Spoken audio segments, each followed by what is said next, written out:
जय जगन्नाथ। आज मु आपण मानक पई श्री जगन्नाथंकर 56 भोगरु गोटिए भोगर रेसिपी नेकी आसीची। चलंतु जगन्नाथंकर अति प्रिय कानिका रेसिपी प्रस्तुत करिबा। जदि आपण माने आम चैनल नुआ तेबे चैनल को सब्सक्राइब करंतु। तमे हमें चावल नबा। मु एठी गोटे ग्लास अरुआ चावल नेछि।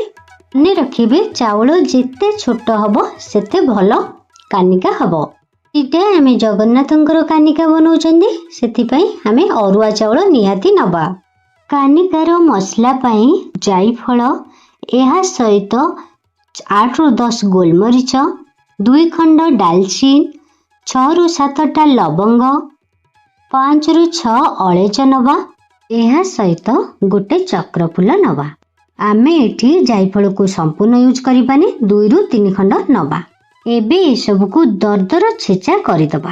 गोटे कथा मने रखिबे, जदि आपनक पाखरे बड़ अळेच अछि ताहले आपण माने छोट अळेच को स्किप करि परिबे।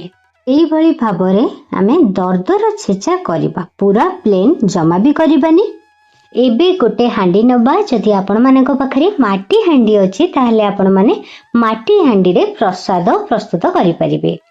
गोटे चामच घिया नबा। मने रखिबे सबु बेले गाय घिया नेबे। घिया टिके गरम होला परे काजू किशमिश को भाजिबा।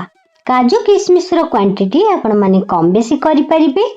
यदि आपण माने को ई वीडियोटी भलो लागुछि तबे लाइक निश्चिंत भाबरे करंतु। काजू अल्प टिके फ्राई होला परे आमे एथिरे चावल पकाय। गोटे ग्लास चावल पई मु एठी 2.5 ग्लास पानी देउछि। एटा मार्केट रे मिलुथुबा पैकेट अरुआ चावल, सेति लागि एतिकी पानी लागिला। पानी रो क्वांटिटी टिके कम बेसी होई पारे कारण एटा चावल ऊपर डिपेंड करे। गोटे ग्लास चावल पई मु एठी आधा ग्लास गुड़ नेछि। 400 ग्राम चावल पई मु एठी 200 ग्राम पाखापाखी गुड़ नेछि। बे एथिरे आउ अल्प टिके घियो देई कवर करि दबा। 5 मिनिट्स कवर कला परे आमे एबे ए मसला को पकाइबा। ये पूरा फुटिला परे गैस रो फ्लेम को लो करी 15 मिनिट्स पई छाड़ी दबा।